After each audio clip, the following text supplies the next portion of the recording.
All right, welcome back everybody to Sound Off Podcast here. I am Mr. Sound Off. Thank you everybody for enjoying the videos. Make sure you're liking, subscribing, and sharing the videos with other people. Got to it a little late this week here, so I missed the Thursday games. But I want to make sure I got in my picks and power rankings. This is really based off of last week, including the power rankings that I'll do in a separate video. But I want to make sure I got in the picks before this weekend's games. Including the early game over there in London, right, between the Vikings and Browns. So without further ado, again, I am Mr. Soundoff. We're going to go ahead and go with our picks. Changing up a slight little bit, see how this works. Tell me what you think. I'm also putting in the point spread a little bit. I know we got a lot of people that are into betting out there. So talking about the spread on there, and then having like an upset pick of the week. Whether or not the games are going to cover those spreads themselves, some of those kind of things there. We'll see how this works. Like I said, give me feedback on it, and I'll keep going with this in the upcoming weeks. See if I can improve any more from this week here. So, without further ado, first game. This is going to be Vikings at Browns, like I talked about in the morning. All right. Now, Vikings might have an advantage here because they were already over in Ireland, so not much of a distance trip for them to get over there to play this game. They've also already had to play an overseas game. So they might have some of their fans might have gone over there and traveled to Ireland and go across the sea there to see this game as well. So they might have a lot of things going for them. That being said, Browns have a nasty defense. They really do have one of the best defenses in the NFL. Their offense, unfortunately, is one of the worst. Vikings have a really good defense as well, but Vikings still playing with a backup quarterback. Even if they were playing with their starting quarterback, I mean, he was really pretty bad, horrible for 7 out of the 8 quarters that he's played. So not sure if actually Carson Wentz is possibly an upgrade right now over J.J. McCarthy. We'll have to see more of J.J. McCarthy before I can really determine that. But this is my upset pick of the week. I'm going to, right now, the Vikings are favored in this game by 3.5 points. I'm going to say the Browns are going to go ahead and win this game. Going to be a low-scoring field goal type of game. We've seen the Browns already been able to block field goals from the Packers before, so I'm going to take the Browns to win this game 16-13. And again, like I said, that, guys, starts off. That is my upset pick of the week right there. Next game, we have Texans at the Ravens. Texans are actually favored in this game. How does that tell you how much the Ravens have been falling, right? So Texans are favored in this game by 2.5 points. On this one here, I'm going to go ahead and stick with the Texans. I think their defense is also one of the top-notch defenses in the league. Their offense, not great, but a whole lot better than the Browns. And looks like Lamar's not even going to play in this game. So I'm going to go ahead and take the Texans to cover the spread here on this one and win this game by 10. I'm going 23-13 at the Ravens. Next, we have the Dolphins at the Panthers. Even though the Dolphins are on the road, I'm not a big believer of the Panthers either.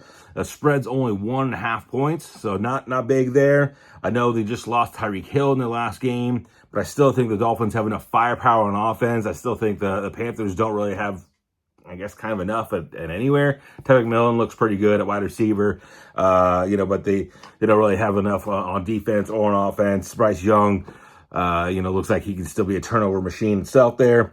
So I'm going to go ahead and take the Dolphins to cover on this spread as well. We're going 27-23 Miami over the Panthers. Next game, we have the Raiders at the Colts. Maybe this game might be a little different if it was in Vegas.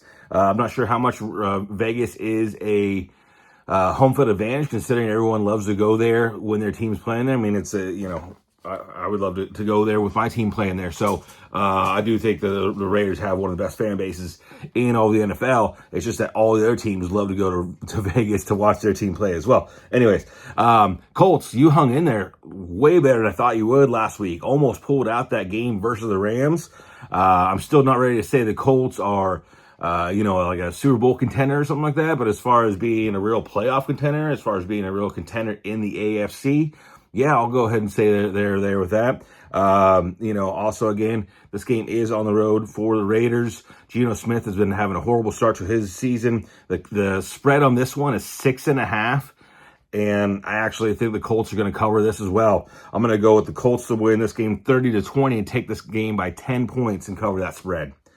After that, we have the Giants at the Saints. It's always tough to pick between two of the worst teams in the NFL. Maybe if Malik Neighbors did not get hurt last week and is out for the season, I might pick the Giants. Also, I think if this game was in New York, I would also pick the Giants. So they have a couple things going against them. The Saints and Rattler played his best game of the season last week up in Buffalo. So I'm going to go ahead and say that they're going to win this game. The spread on this is also only 1.5 points. I think it's a lower scoring game. This is a tough one. One of those games I probably wouldn't love to step out on a ledge on and bet on, but I'm going to go ahead and say the Saints are going to cover this game as well and win it 16-13 over the Giants. Next, we have the Cowboys at the Jets. Cowboys, I said it before that Packers-Cowboys game. I thought the Cowboys were going to play quite possibly their best game of the season. I thought they were going to play inspired for that game, playing against Micah, the whole world telling them that they're not good enough. They're playing at home. Packers dominated them in the playoffs a few years ago. Jerry Jones been on them. I think they had all those things. I think also, the Packers did have players out and this and that. You can go into the Packers separately, but I do believe the Cowboys, that was quite possibly the best they're going to look all season long. That being said, I still think they have one of the best offenses in the league. I know CeeDee Lamb's still out, but again, Jets aren't their defense that they had a few years ago. Justin Fields is still prone to making mistakes on offense, so I think they do score some points against the Cowboys. I think everyone will, but I do think the Cowboys are going to be able to outscore them, maybe take advantage of a turnover or two. Spread on this one is only 1.5. For being such a high-scoring team, I would think that the spread would actually be a little bit higher than that, so I'm going to go ahead and take that, and I'm going to say Cowboys are going to win this game 30-24 and cover that spread as well in New York. Next one we have after that, guys, it's going to be Broncos at the Eagles. This game in Philly. Broncos coming off a good win. Eagles coming off another win again. They just keep trucking along. They keep winning. I think they're going to do it in this game here. I don't think they're going to cover the spread on this one here. The spread on this, guys, is 5.5 points. Broncos defense is legit defense. I don't think their offense is terribly great, but the Eagles defense is pretty darn good still as well. Maybe not as good as they were last year in the Super Bowl, but still good. So it's going to be kind of a lower scoring game. Again, the spread is 5.5. I'm going to go ahead and say Eagles win this game, but don't cover the spread. It's going to be 20-17 Philly over Denver. After that, we have the Titans at the Cardinals. Titans are on the road here to face the Cardinals, and this guy's here is basically one of the worst teams in the NFL, playing against one of the kind of up-and-coming teams in the NFL. Cardinals have had their ups and downs this year, but that was a really good sign. The touchdown passes, the good play at the end of the game, Cardinals and Kyler Murray and Marvin Harrison Jr., and this game is in Phoenix. So I'm going to go ahead and say that they're going to cover. And this is a big one because the spread is actually 7.5 points for the Cardinals. I think if this game was maybe another month and a half, 2 months in the season, I think Cam Ward gets some more plays underneath his belt, and maybe all of a sudden my decision will be different on this here. Maybe they'd be playing a little bit different, he'd be playing a little bit better, that kind of thing there. But I'm going to go ahead and say Cardinals are going to go ahead and cover this spread. They're going to win by 10 points. So that's 27-17 Arizona over the Titans, over Tennessee. After that, we have a really good matchup between the Tampa Bay Bucks at the Seattle Seahawks. Really tough trip for the Tampa Bay. Anytime you're going, you're literally pretty much going as far east, southeast as you can to northwest for the Bucks to play at the Seahawks. Seahawks normally always have a big home field advantage with that stadium they got there anyways. Seahawks are looking like a really good team. Buccaneers, you're starting to look at their record, their schedule, and you're starting to wonder kind of who they've beaten and how they're looking in some of these games. The turnovers there, they're forcing, not that they're forcing their teams, the turnovers that they're giving up to their teams there. So I'm going to go ahead and take the Seahawks to win in this game at home. Maybe again another game if Seattle was down in Tampa Bay, I might pick the Bucks in that one as well. But this one here is in Seattle, and the spread on this one is 2.5 in favor of the Seahawks, and I'm going to go ahead and take the Seahawks to cover that spread and win this game by 6, 26-20 in Seattle. After that, we have the next we have the Lions at the Bengals. Basically one of the best teams versus one of the worst teams in the NFL. Again, I'm still a Jake Browning believer, but it's not there. It's not been there so far. I'm also was never a believer in their defense, and they're playing pretty much, if not the best offensive team in all of the NFL. So even though this one is in Cincinnati, this is my lock of the week. The Lions are favored to win by 8.5 points.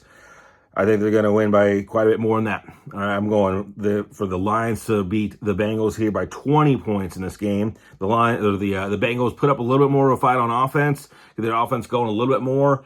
Some of these games, they're literally scoring 3 points and stuff like that. But, they score 17 on this one. They're going to lose this game by 20. So Lions 37, Cincinnati Bengals 17, and cover that 8.5 spread there.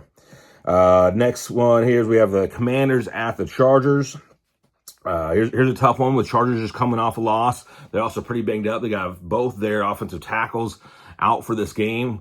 We're going to have to see how long both those guys are going to stay out throughout the season. Khalil Mack's still out. So, they're pretty banged up. And there's a difference between being banged up and being banged up with some of you, like your elite players, some of your best players or key positions on the field.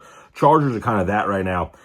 Looks like Jaden Daniels is back or is coming back for this one here. This game is in LA, though. Commanders haven't been playing fantastic. I think Chargers are going to play inspired coming off that loss last week to the Giants, and they're going to win this game 24-17 and cover the 2.5 point spread that's going on with them. So again, Chargers beating the Commanders 24-17 in LA.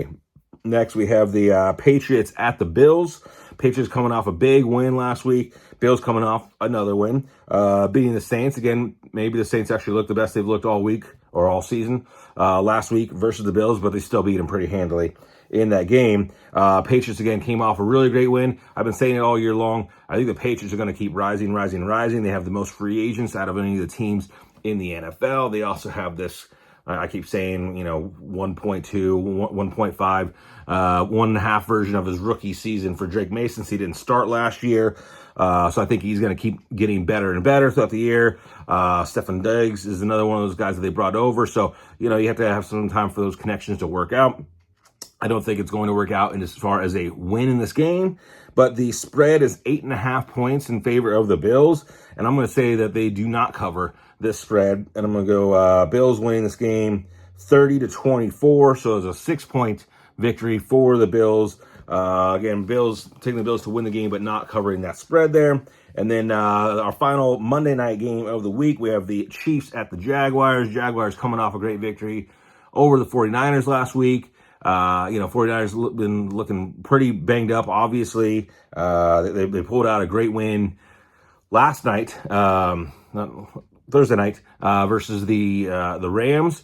That's the interdivision games. Those two teams, big time rivals. That really doesn't surprise me a ton with those two. It does surprise me as far as how many players the 49ers have out that are banged up, getting banged up even in the game, that kind of thing there. But those two teams always play each other pretty evenly. What's concerning, I guess, for the Jaguars is last year they had the least amount of turnovers in all of the NFL. This year they had 11 turnovers throughout their first 3 games of the season, 4 games of the season. I don't think it's going to continue throughout the entire year, and I especially don't think it's going to continue against the Chiefs and Patrick Mahomes. They're not really a team that really turns over the ball a ton. So I'm going to take the Chiefs to win this game, even though this game is in Jacksonville. I take Patrick Mahomes and the Chiefs to win this game. The spread is 2.5. I'm going to go ahead and say the Chiefs are going to cover that. They looked great with Xavier Worthy coming back last week. Maybe their offense is starting to click as well. They're starting to get healthy, starting to click, starting to do what they're wanting to do from the beginning of the season. They're going to start looking even scary here with Rashee Rice coming back here soon as well. So they'll have all their weapons coming back soon. But I think they're going to win this game pretty easily, 31-16 for the Chiefs over the Jaguars, covering that spread as well. And that's my second lock of the week is Chiefs beating the Jaguars 31-16. All right, guys, that is all my picks for the week. We have a couple teams out on bye, including my Packers. It's also beginning of the MLB playoffs. Started last week. I had some of my picks in there for that. So sad my Padres couldn't get it going. I'll make another video for power rankings and picks for baseball as well. Now the baseball second round of playoffs has started here for us, and excited for that. I'll also come out with my power rankings too for you guys, and so check out that. I am Mr. Sound Off. This has been the Sound Off Podcast. Like I said, keep liking, subscribing to the channel, sharing, letting us know how you're thinking, leaving comments down below. Thank you, everybody.